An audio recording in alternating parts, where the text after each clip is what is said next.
pertanyaan?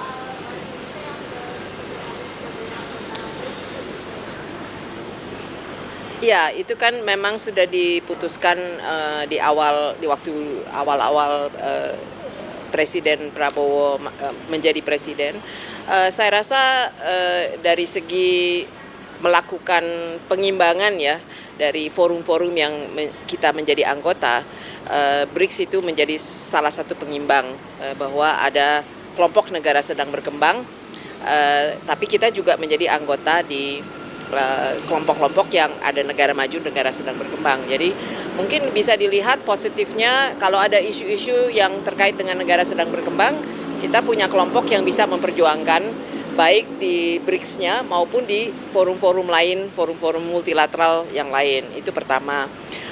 Kedua, kita bisa juga menjadi jembatan ya antara kepentingan negara sedang berkembang dan isu-isu yang berkembang di multilateral yang kita anggap ini harus diperjuangkan sebagai kelompok negara sedang berkembang.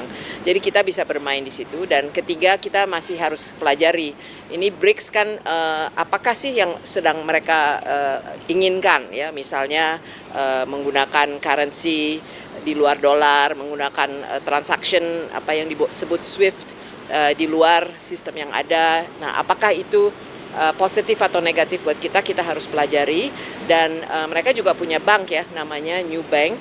Nah, ini apakah ini akan berkembang menjadi bank yang bisa memberi dana kepada pembiayaan pembangunan. Ini hal-hal yang harus kita pelajari dari segi manfaat lainnya.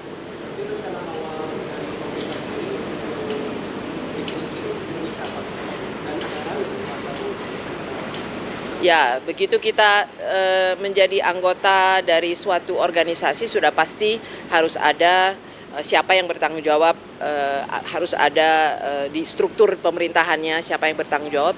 Dari segi anggaran ya kita kalau BRICS ini belum ada keharusan ya untuk memberi iuran misalnya ya, tapi suatu hari mungkin saja ya. Nah, ini masih harus hal-hal yang kita pelajari. Tapi dari segi internal pemerintah organisasi pasti harus ada lead-nya. Apakah itu Kemenlu, apakah itu biasanya sih kombinasi antara Kemenlu dan dalam hal ini mungkin Kementerian Keuangan dan Kementerian Koordinator Ekonomi.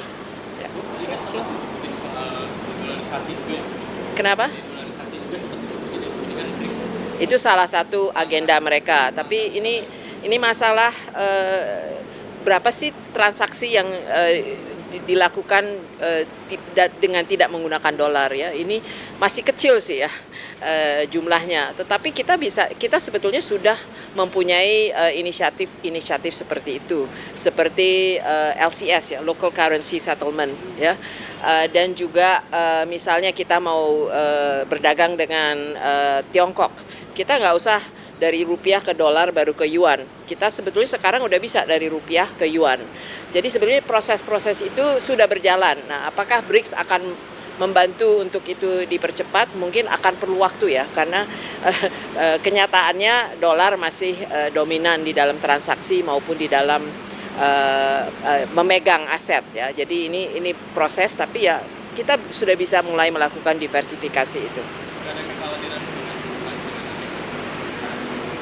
Tidak harus khawatir karena kita kan istilahnya bebas aktif ya.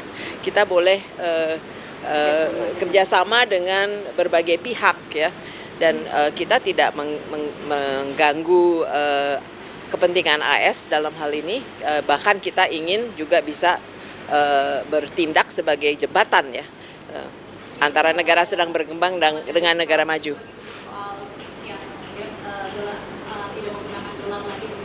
Kenapa? Ada ancaman dari Presiden Trump juga untuk ada sanksi soal perdagangan dan sebagainya kalau nggak pakai dolar. Kita belum mendengar itu, belum melihat itu, tapi kalau toh ada itu kan istilahnya hak negara ya, kita mau melakukan transaksi. Sekarang pun kita kan sudah punya sistem ya untuk bisa langsung kalau kita berdagang dengan Tiongkok itu sudah ada sistemnya.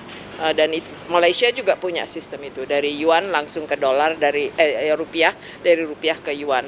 Jadi sebetulnya selama ini belum ada yang protes ya bahwa kita melakukan itu, dan saya rasa itu suatu perkembangan dalam dunia international finance yang memang akan terjadi lambat laun ya. Tapi orang masih melihat bahwa dolar untuk sementara masih akan dominan.